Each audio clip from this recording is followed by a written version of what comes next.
صدري رب اشرح لي صدري ويسر لي أمري واحلل عقدة من لساني يفقهوا قولي اللهم علمنا ما ينفعنا وانفعنا بما علمتنا وزدنا علما اللهم إنا نسألك علما ينفعنا اللهم إنا نسألك علما نافعا ورزقا واسعا وعملا متقبلا وشفاء من كل داء نوينا التعلم والتعليم والإفادة والاستفادة والتذكر والتذكير والحث على التمسك بكتاب الله وسنة رسوله صلى الله عليه وآله وصحبه وسلم وبعد السلام عليكم ورحمة الله تعالى وبركاته.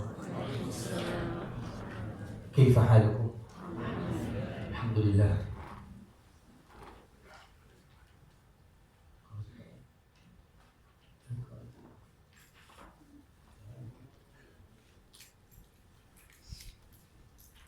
One day, Yunus, his car was in the way, so he responded by saying, "Who told that person to park in front of me?"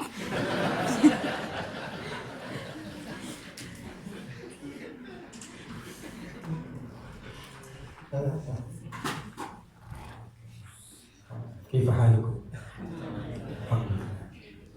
Thank and praise Allah subhanahu wa ta'ala for all of His blessings that He has bestowed upon us. And we ask Allah subhanahu wa ta'ala to increase us in those blessings.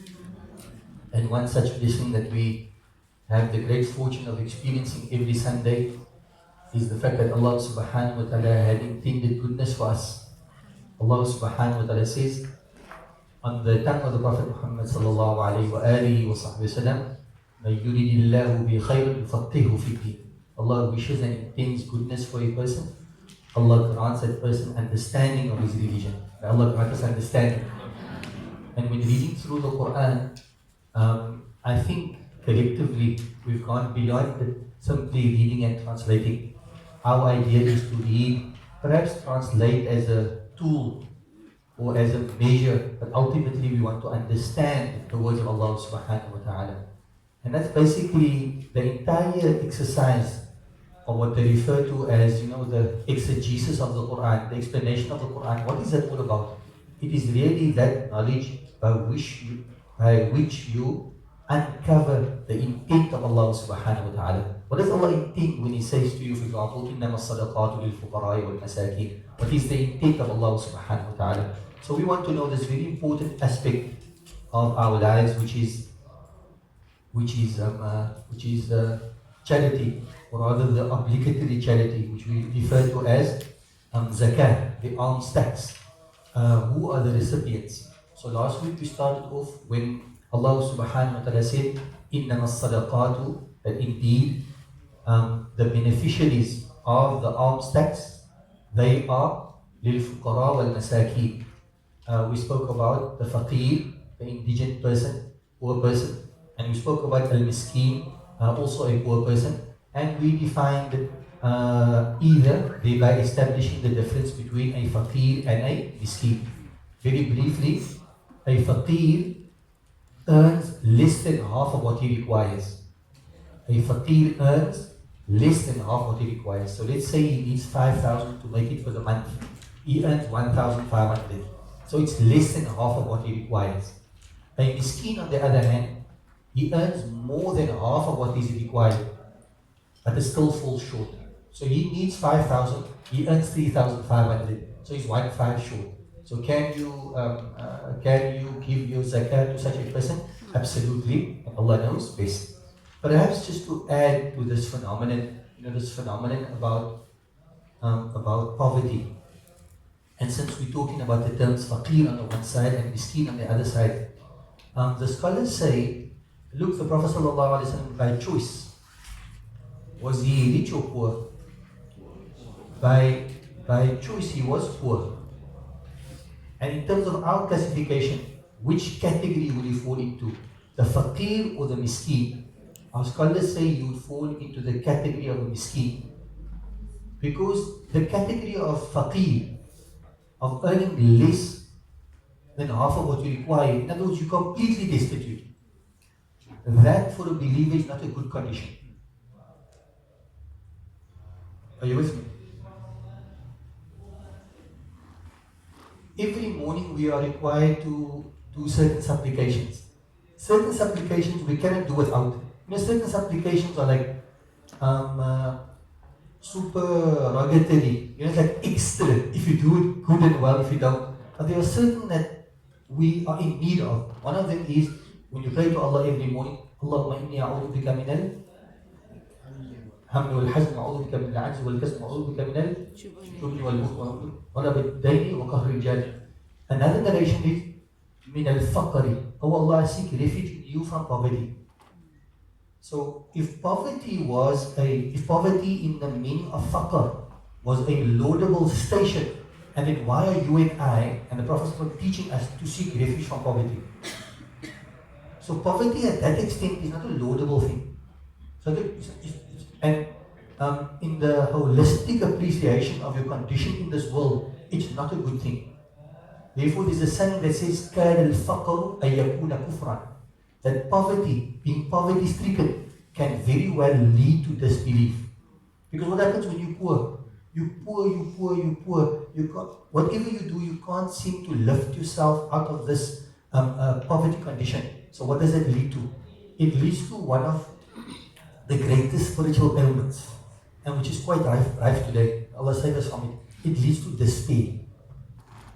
And what does Allah say about despair? لا ييأس من روح الله إلا القوم الكافرون. Only those who disbelieve become despondent. When you come despondent and you say, you're just in the phase, you get out of it. That phase is not permitted by Allah. Allah doesn't allow you to go into that phase of complete despair, whereby, what happens in despair leads to what? No care attitude. And then it leads to whatever it leads to. So despair as a quality is not good. So we get back to the point. The point is that poverty in that idea is not laudable. And therefore we must pray that Allah safeguards us from that form of poverty, and then actively we must work to ensure ourselves against such poverty. Actively. And that is hope in Allah subhanahu wa ta'ala. Hope means that you don't want to be poor, and you take the necessary steps to ensure that you do not become poverty stricken. Everybody with me? So that's important to keep in mind. And in today's time, I think particularly, many times, so many concepts, when it's being discussed, it's discussed very broadly, to the extent that the person goes away with the incorrect understanding. For example, poverty, the Prophet was poor. Being poor is a laudable thing. But there's nuances to it, as it was explained now, that we necessarily need to understand. And unfortunately, particularly in terms of sermonizing, when you attend a particular sermon, I'll give you one extraneous example and we'll move on. There's a narration of the Prophet who says, "Man satara musliman satarahu Allahu yawm al-qiyamah." That person who covers another, Allah will cover him on the day of judgment. So when you're sitting in a sermon, so now you go back to work and you find somebody and you catch somebody stealing. So now your mind tells you that if you cover the person, Allah will cover you on the day of judgment. It doesn't apply there. If the person does something, for example, you find the person, let's say, standing and urinating, and that is considered to be reprehensible. So what must you do? Cover him, Allah will cover you on the day of judgment. That's what he's doing, which is considered reprehensible. The harm of that is limited to himself, so cover it for him. But if the harm is not limited to the person and it affects other people, now somebody comes around and asks, something was stolen, did you see anybody, steal this item? And you keep quiet, thinking that you covered the person, Allah will cover them on the day of judgment? No. You understand? So there are many concepts within Islam that we have to understand, and we come back to the primary idea which we spoke about. It's about understanding our Islam and understanding it properly. Many times the nuances are lost to us, and that's because of our nature. Our nature is what? We like to see things in black and white. Very simple. But by and large, for many people, things are in black and white. The Prophet explains this and he says, Al-halal bayyinun. What is permissible is clear. Wal-haramu bayyinun. What is impermissible is clear. وَبَيْنَهُمَا أُمُورٌ مُشْتَبِهَاتٌ. And between that is a grey area. What about the grey area? لَا يَعْلَمُهَا كَثِيرٌ مِنَ النَّاسِ. Many people don't know it. Many people, we're talking about a person who is ignorant of his religion. It appears to be a grey area, but it's actually not a grey area. So we must learn more about our religion so that we can limit that grey area so everything becomes clear. Like the Prophet ﷺ says, I left you on a path that it's night is like it's day, it's very clear. But the confusion is relative to you and I because we lack knowledge. And the less knowledge we have, the greater that grey area is in terms of our Islam. But the more knowledge we have, the more limited that particular grey area actually becomes. Because the Prophet says, لا يعلمها كثير من الناس. Many people don't know it. So in other words, it's because of their ignorance, not because of the real dynamic. So this is important to understand. So we spoke about إنما الصدقات للفقراء والمساكين, and that thread about faqr and how we should understand that within our lives. Allah knows best. The next category we go to would be the category of Bismillah.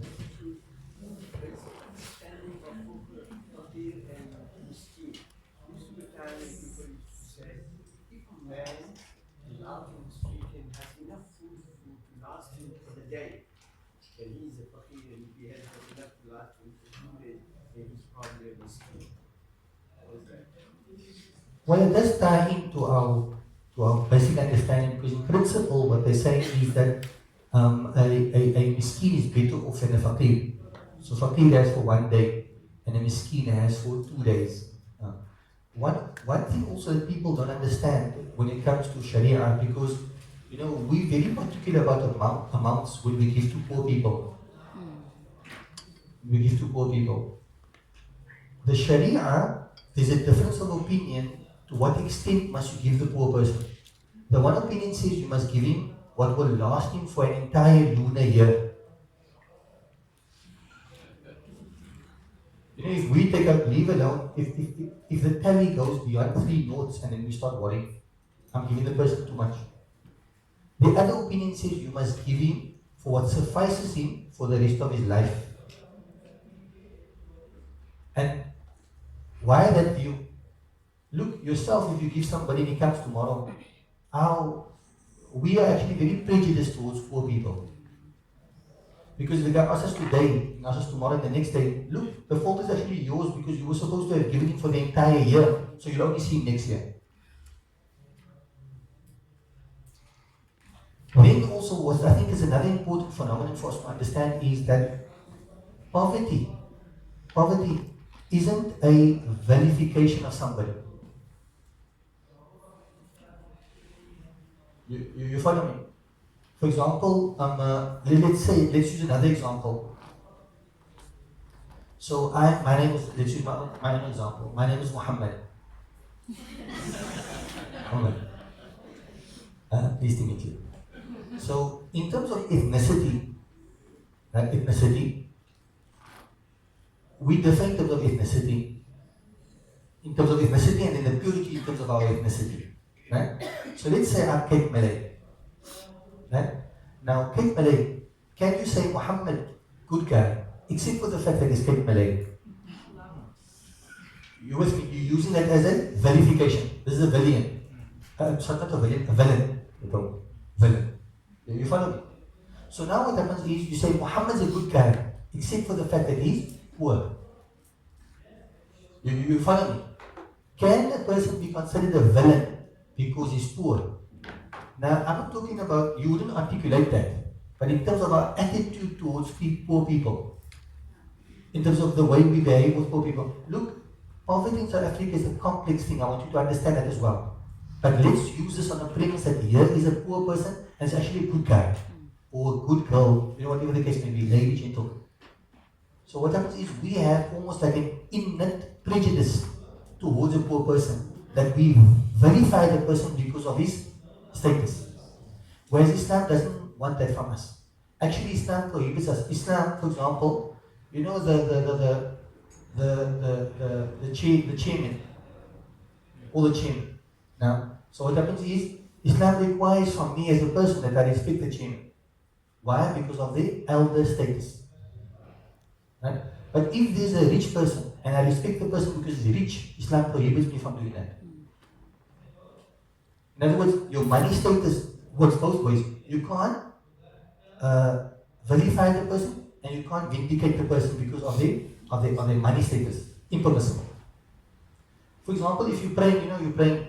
Now, they say talk about, can you pray for almost like you have another intention while you pray. So look, I'm in ruku, and I hear somebody hurriedly coming along. So who am I praying for? Allah, isn't it? But now I'm in ruku, I want this person to catch the unit of prayer. Can I tarry and wait for him to come to get me in ruku? So now, am I doing it for Allah or am I doing it for the person? I'm doing it for the person. It's permissible. You know, a guy is hurrying along and he wants to catch the unit of prayer. So I'll tell him a further 3 subhanallahs in order for him to catch the unit of prayer. Permissible. However, if I know,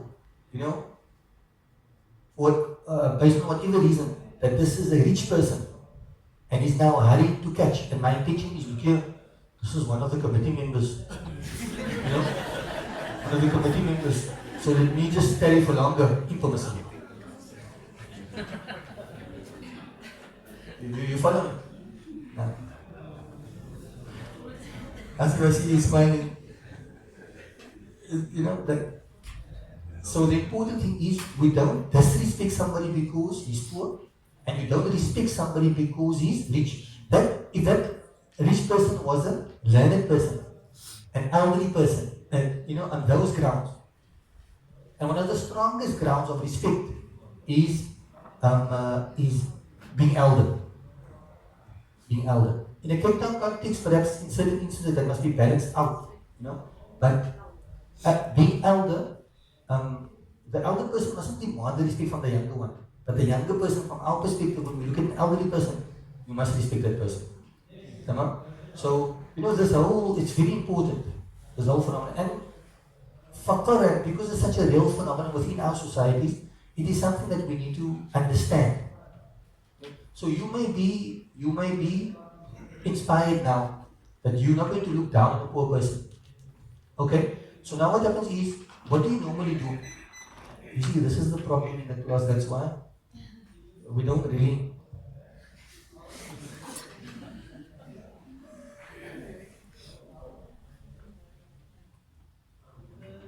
But I must say, you guys are very interested in me. That's why I just carry on.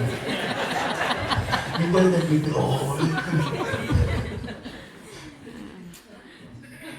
No, I do understand the importance of tackling and moving along. Very important.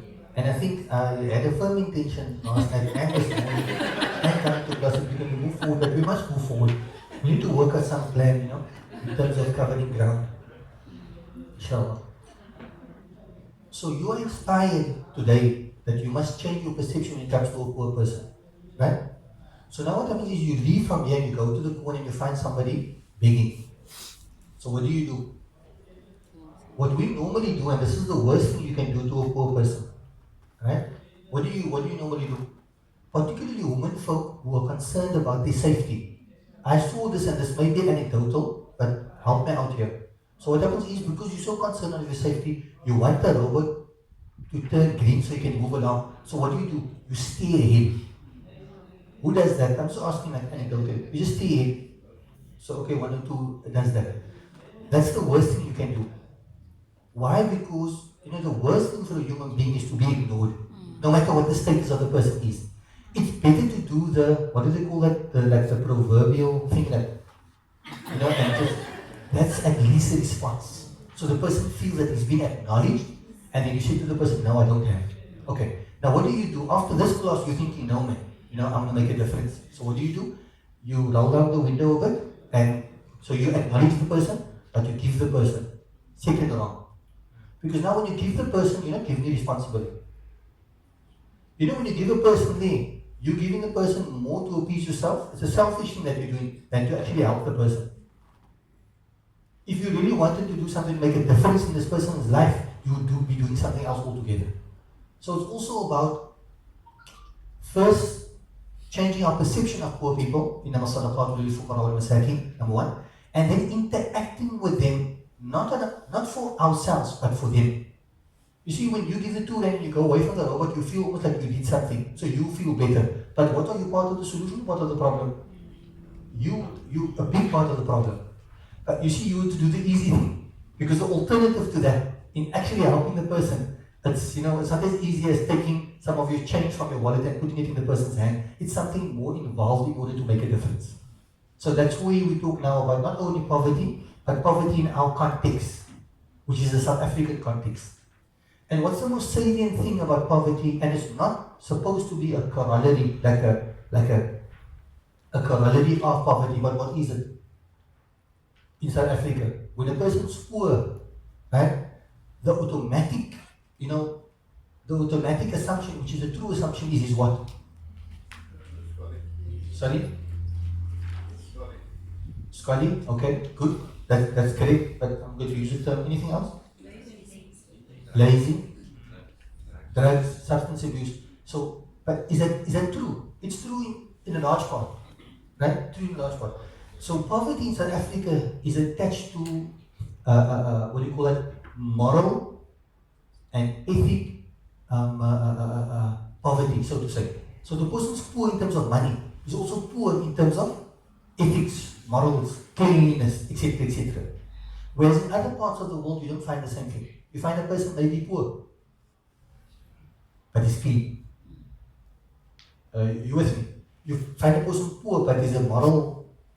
If you compare squatter camps, and without any bias as such, one of the non-Muslims did this.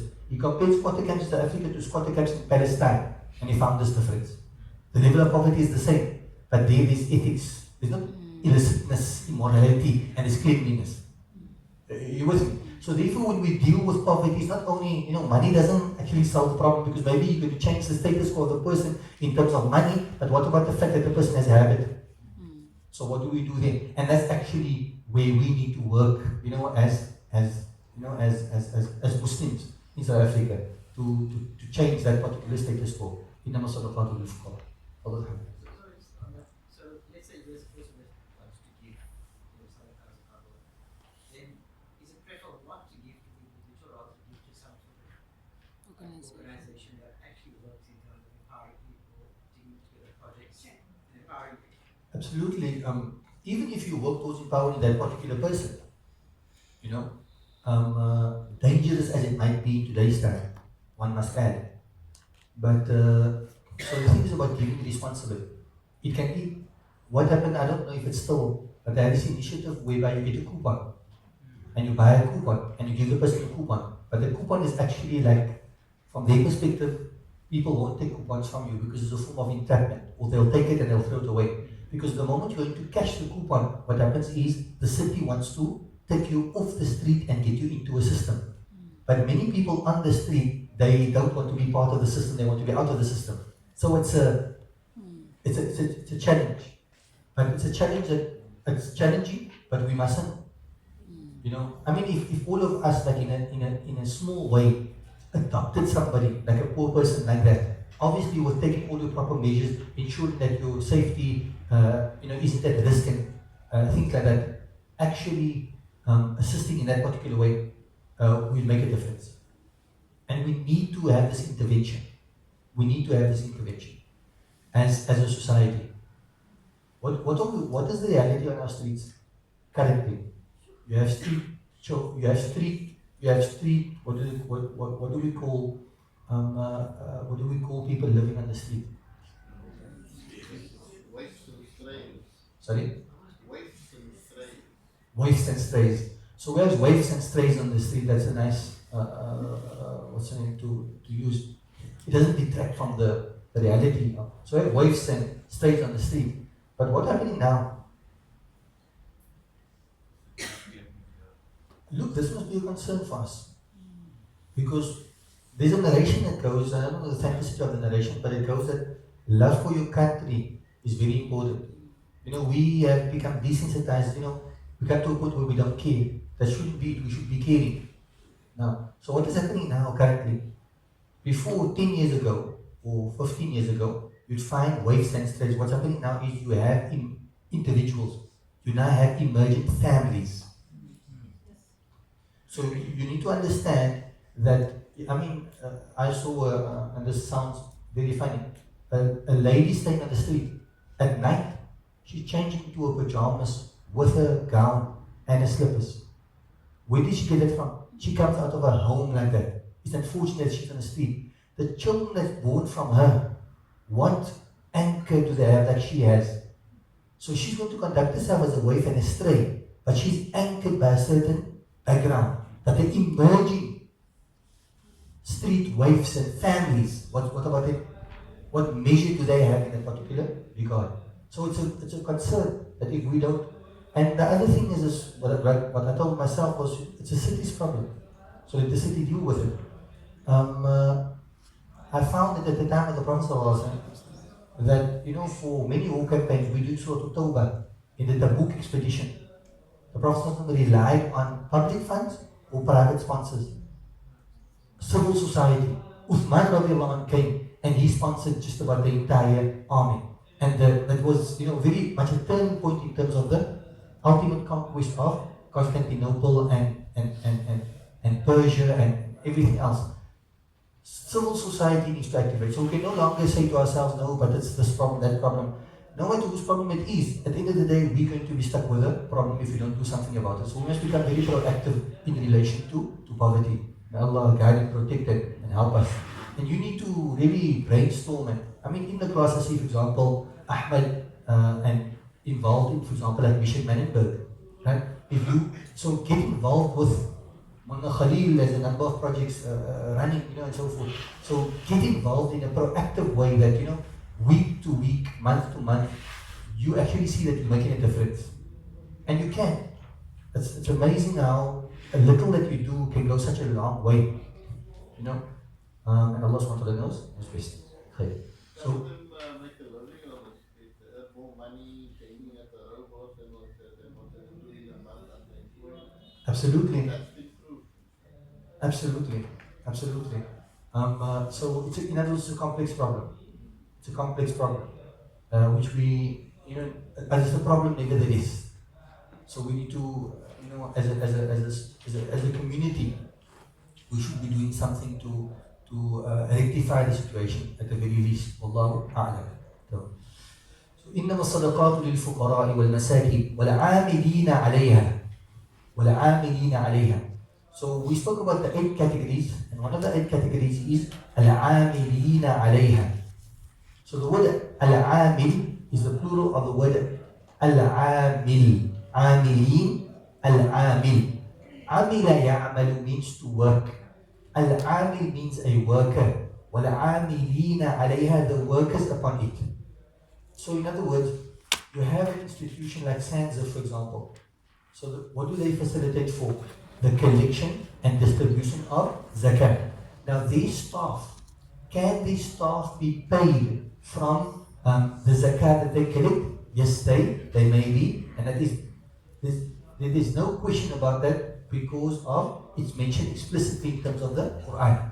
Obviously, in organizations, there's always this healthy discussion in terms of what percentage of the collected funds goes towards paying salaries and what actually reaches the poor person. We're going to have an organization that they take 99% of the, for salaries, and then, so in terms of my understanding and conferences that are attended in relation to Sansa, they're always trying to bring down, the costs. In what sense? In order that the recipient may receive the larger chunk of monies that are collected in Allah subhanahu wa ta'ala knows best. وَالْعَامِلِينَ عَلَيْهَا. There's an important issue over here, and we live in a crazy society, so it's probably going to have an application. If somebody gives you zakat, 10,000 rand to distribute, you say, but look here, it cost me to go and distribute it, so I'm going to take a commission, I'm going to charge a fee. Can you do that as an individual? Absolutely not. As an individual, you cannot take from the portion, because if you're doing it in individual capacity, it must be done pro bono. It is only an organization, a recognized organization from an Islamic perspective, that is permitted and allowed to charge for the act of redistribution. And Allah subhanahu wa ta'ala knows best. For example, you find a masjid. A masjid basically just serves as a conduit, because the masjid is not a recipient of zakat. So can they charge, for the services of redistributing the zakat? No, they can't, because they're not recognized agency for redistribution. Allah knows best. So very important, we need to keep this in mind. وَلَعَامِلِينَ عَلَيْهَا. Then there's also another thing where people, on fundraising, what they do is they charge a commission on the amount of money that they collect. While that may be permissible from a certain aspect, my personal preference is that if you're doing collection, then you charge a flat out service fee and not a commission. You follow me? Simply because the institution must get the bulk of the monies, and Allah SWT knows best. The next one is وَالْمُؤَلَّفَةِ قُلُوبُهُمْ. وَالْمُؤَلَّفَةِ قُلُوبُهُم. So the word al-mu'allafa, the word alifa means to connect, allafa to connect. وَالْمُؤَلَّفَةِ قُلُوبُهُم. Those two words are tied in together. So what do you have here? If you just look from the sarf point of view, mu'allafa. So it's from the second scale. Allafa yu'allifu. But this is not a active verb, it's a passive verb. So we from ullifa yu'allafu. And then you get to mu'allafa, which basically means it's the ismul maf'ul. Joined, not to join. Mu'allif means to join. So, if for example in Arabic, an author is referred to as al-mu'allif. Why? Because he joins between the letters. And they become words, sentences, paragraphs, and then you have the book. So this is not mu'allif with a kasra, it's mu'allaf. That means was joined. So what must be joined? So many times a noun plays the role of the verb. So here the word mu'allafa is a passive word, but it plays the role of a passive verb. So what was joined? Qulubuhum. Qulub is the plural of the word heart. Qulubuhum refers to their hearts. So now, are you familiar with this category of zakah? وَالْمُؤَلَّفَةُ قُلُوبُهُم. They say like recent reverts to Islam. What do we want to do? We endear Islam to them by doing what? By bettering their financial condition, by giving them zakah. So they find that they're materially better off being Muslims, and it encourages them to continue being Muslims. Look, Islam avails you in this world as well as in the year after. Everybody with me? وَالْمُؤَلَّفَةُ قُلُوبُهُم. So you may not have heard about this category up until coming to this class, or you may have heard about the category. So now, مُؤَلَّفَةُ قُلُوبُهُم, there's a difference of opinion. Does this refer to recent reverts to Islam, or does it refer to non-Muslims whom you intend to endear Islam to them? You with me? The majority of scholars says no, it refers to Muslims that have recently reverted to Islam and you want to basically concretize the Islam.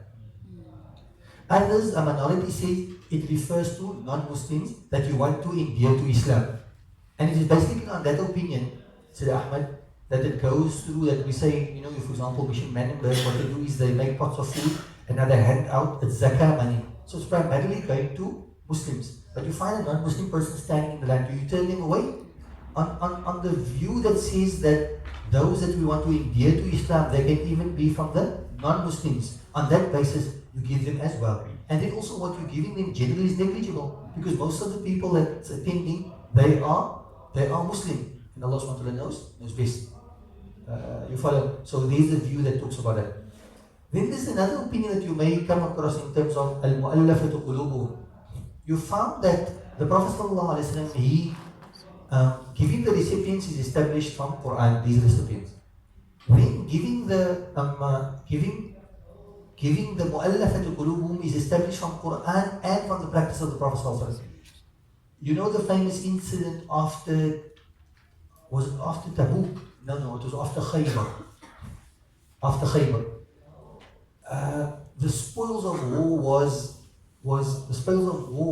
a lot. But the bulk of the share didn't go to the helpers, the Ansar, but rather it went to the recent reverts, and you know that incident about that. So why did the Prophet ﷺ give all of them from that particular monies? Because he wanted to endear them to Islam. At the time of Umar radiallahu anh, later on, what he did was he, to a certain extent, I need to articulate myself properly, he abolished it. He says, look, the status quo has changed. Islam has now gained supremacy. So since Islam has gained supremacy, there no longer remains a need for us to give of the arms tax to recent reverts to Islam in order to endear them to Islam. You with me? So now what happens is that is a very interesting case, and I want you to listen to this very carefully. Many people look at the action of Umar. What does the Quran say? Are mu'allafatu qulubum, are they a category of recipients? Yes. What does Umar do? The argument goes that Umar decides that we're going to abrogate this. Why? What does he use as a measure and a tool to abrogate that ruling? They say he's using his intellect.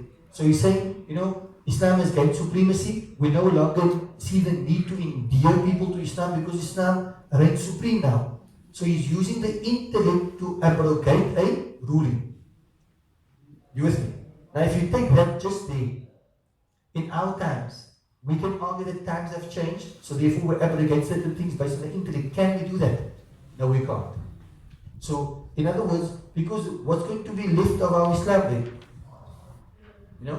Today your intellect tells you that there's no need to get married to more than one wife. I'm not saying you must. I'm discussing the theory of the situation. And theoretically, no Muslim believer, male particularly, can contend with that. There's no way you can abrogate the permissibility that Allah said you can get married to more than one wife. That's what we're talking about. So you can tell your wife, I'm not going to get married to another wife. That's what you permitted. But you cannot go beyond that. Because what's happening now is you're contending with that beautiful and holistic way of life which Allah SWT has tabulated in the form of the Quran. You follow me? So can we, because today we're going to do that, and then tomorrow we do something else. We use the intellect, and the intellect becomes the abrogator. Can we do that? No, we can't.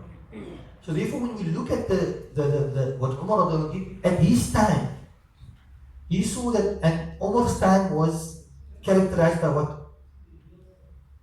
Umar rules for how long? So the Prophet passes away at the end of the 10th year. Abu Bakr, he rules for about 1.5 years, up until the 11th year after Hijrah. Then we have the reign of Umar that lasts for how long? From about 13 to 23, 10 years. And Umar's reign is characterized by what? Unprecedented expansion of the Islamic empire. In other words, the power at the time was Islam. وَتِلْكَ الْأَيَّامُ يُدَاوِلُهَا بَيْنَ النَّاسِ. We ask that Allah SWT to return that time. Not because we want to be on the top in terms of the wheel of history, but because Islam presents to mankind what Islam presents to mankind. And like Imam Abul Hasan al-Nadwi, he talks about مَاذَا خَسْرَ الْعَالَمْ مِنْ حِطَاطِ الْمُسْلِمِينَ, that the entire world has lost out because of the degeneration of Muslims. You see, if you as a Muslim, if you go down in terms of your standards, not only you lose out, everybody in that in that boardroom, Ahmad, everybody in that boardroom at ISKCON, I want you to speak to you about ISKCON. I want to know what the reality of the situation is, man. Because this morning I was walking back from a masjid and I was thinking, there must be something about this ISKCON, man. That I want to understand it properly, man. I want to wrap my head around it. There's two sides to the story, Anyway, so when you're in the boardroom at ISKCON and you conduct yourself as a Muslim should, principally, then you're benefiting everybody there. But when you don't, and then what happens is, you have degenerated and you're the cause of the degeneration of everybody else.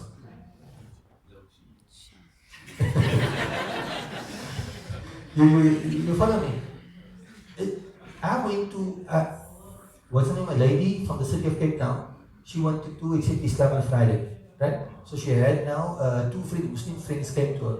So I spoke to them afterwards and I said how important your job at the City of Council actually is in terms of being an exemplary model.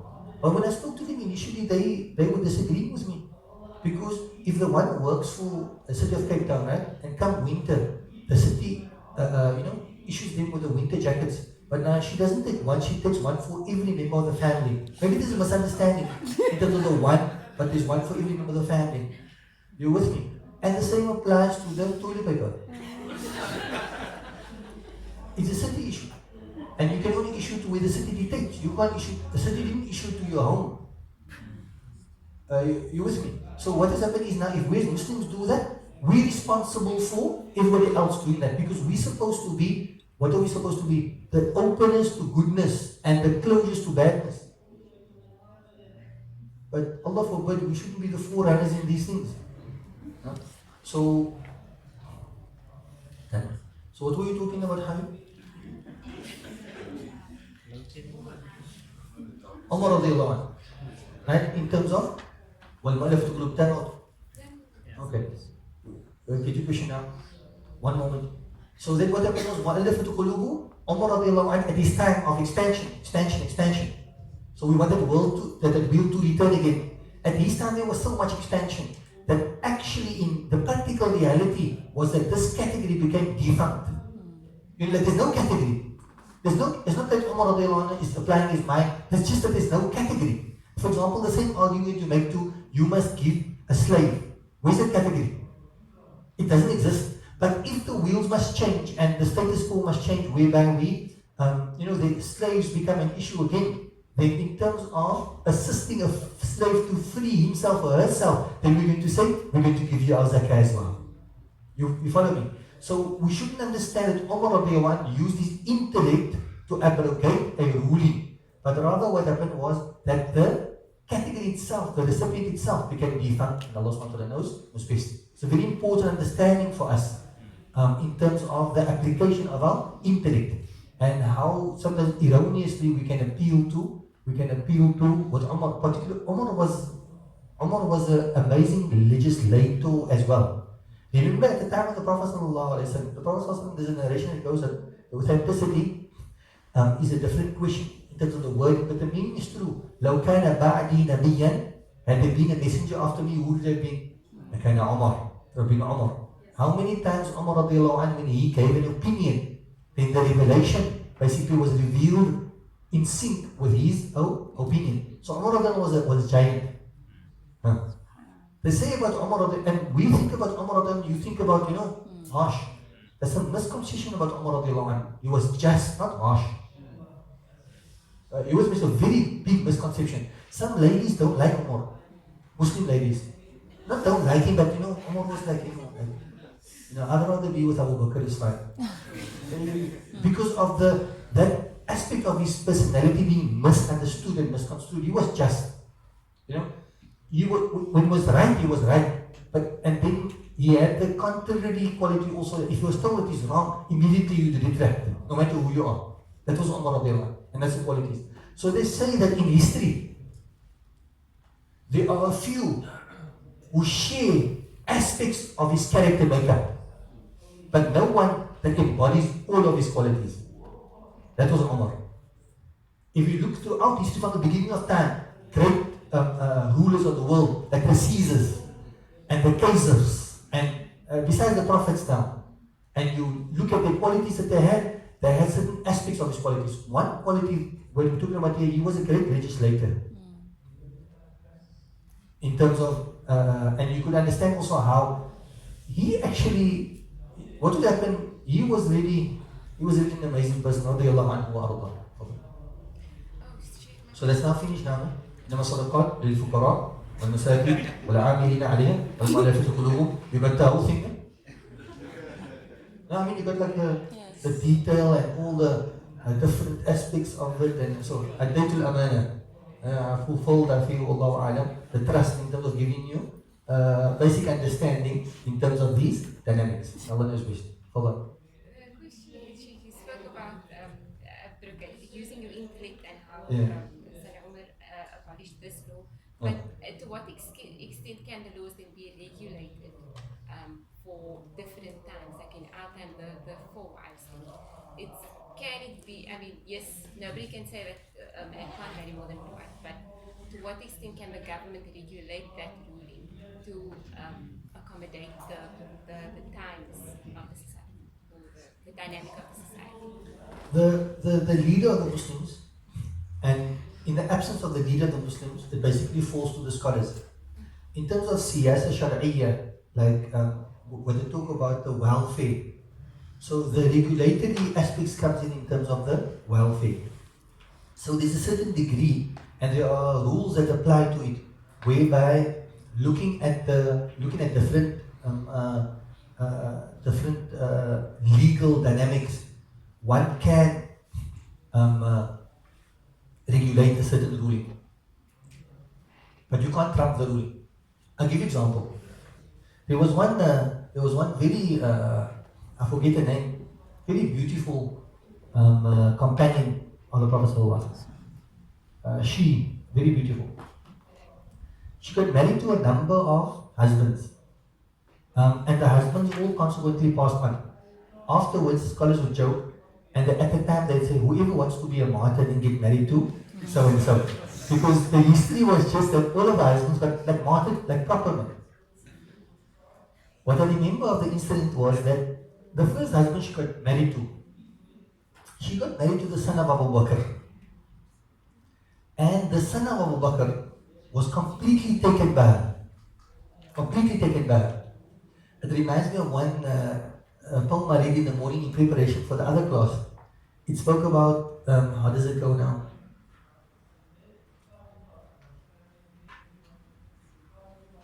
يعني وقف الهوى وعندك وليس لي عنه متأخر ولا متقدم. My desire, you know, like you have a boat that comes into the harbor and what is it called? It comes into its dock, it docks. So the person says to his beloved that my desire has docked within you. It can't move forward and it can't move backwards. It's like, for lack of a better word, entrapped there.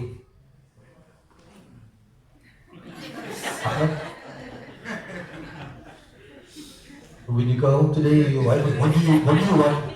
You say, my want. It's like a ship that is docked there by you. It can't go forward, it can't go backwards. Take away. Yeah, bate. So he was completely infatuated with her. So much so that before he passed away, right? He did what maybe some of the Capetonian ladies do today. He said to her that after I go, I've left sufficient for you to see to you for the rest of your life. Don't get married. You follow me, don't get married. So what happened was he passed away and he left considerable wealth for her to look after herself. But then what happened was Umar radiallahu anhu wanted to get married to her. So that was, Umar persuaded her, she broke that, she got married to Umar. What happened to Umar? Umar also got martyred from that perspective. He got martyred and Umar got martyred. Then after Umar got martyred, he got married to another of the companions. So what happened was, now remember, times are changing. So what happens now? Now listen carefully to this example now. Particularly as a lady, as a lady. So what's happening is that, what does the Prophet ﷺ say about women folk attending the mosque? Shouldn't be prevented. But now, according to him, times have changed in Medina. And that, that pure angelic environment that you had at the time of the Prophet ﷺ, that has changed. So now women shouldn't be going to the mosque, in his mind. So what does he do? He can't tell his wife, don't go to the mosque. Why? Because the Prophet ﷺ said, don't prevent it. You follow me? So now Allah says, you can get married to 4 wives. I like to use that example because it's a contentious one. Everybody is fired up. But in principle, it's a very important example. Therefore, you must watch your position that you take on this. Very important. Especially, look, if a lady out there says that there's something else, but a lady of learning in class, there's 2 different things because you have understanding. And it's the most contentious example to use, but it's the best example to use.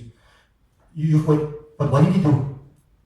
So what happened was, he couldn't, and this is the point which I want to drive home, he couldn't tell her, don't go to the masjid, because the Prophet said, don't prevent her from going to the masjid. So he had a plan. So if you're making a plan, I can understand. So his plan was, he disguised himself. And he hid along the road. And when his wife came past going to the mosque, he troubled her in a way that she wouldn't want to be troubled. When she came back from the mosque, she said, I'm not going to the mosque anymore. You want to know why? You with me? He had a plan. So if you make a plan, I'm not going to agree with you, but I'm going to understand you. For example, maybe your husband wants to get married to a second wife and you do something. What do you mean you do? And then the husband decides, I'm not going to get married to a second wife anymore. At the very least, what you didn't do was you didn't go against the word of Allah. And when you don't go against the word of Allah, you not because you want to create a legal stratagem, but you understand the weight of the word of Allah. You with me? So strategize, no problem. But don't go against the word of Allah. And now that you're talking now, I mustn't give you all this. It's a different paradigm. But before a normal person, particularly a lady, got a big problem with it. But the problem is, if you have one problem with the Sharia, it starts like, if you're going to say, now Umar uses intellect to cancel there, now we should get intellect to cancel here. No. And it also goes to, some scholars are very like curt, man. They tell you, Allah said it finished, but you must understand is that they have a deep understanding of who Allah is. And so when they say that Allah said, it's because they are Gnostics. They know Allah better than you and I know Allah. And because of our distant sort of relationship with Allah, somehow our intellect clouds our judgment, But then also Allah has made, see how broad Allah has made things, that actually practically you can avoid it without compromising your belief. You with me? And Allah knows best. I hope I'm answering your question. So, regulated, yes, but regulated to a point whereby we trump the law of Allah. No. Because we believe in divine morality. And we don't also believe in, this is suitable for me, that is suitable for me. So what's going to happen to our Islam then? When we become selective in terms of what we appropriate, enter into this religion completely. That's Allah's requirement. But I think also if you discuss this issue along these lines, it makes sense to a person, at least, to your wife. Your punishment is to such an extent that it needs to be reinstated after a month, or? So Umar didn't abolish it. Umar, at the time of Umar radiallahu anhu, that's the argument that he abolished it. We say no, he didn't abolish it. We say that the category became defunct. But now in today's time, for example, we should remember, is there a need? Is Islam still supreme in terms of our world status? No. We actually are right at the bottom. You follow me? So now what happens is, at the time of Umar we were on top, so that category became defunct. Now in today's time, we in a need to actually, apply this particular category, to a great degree. Wallahu alam. Jazakumullahu khairan. I always enjoy this class. We have a good time. Alhamdulillah. Plus every now and then we have two sisters also. Alhamdulillah. Subhanallah wa bihamdihi. Subhanallah wa bihamdihi. Nashhadu an la ilaha illa anta astaghfiruka wa atubu ilayk. Assalamu alaikum.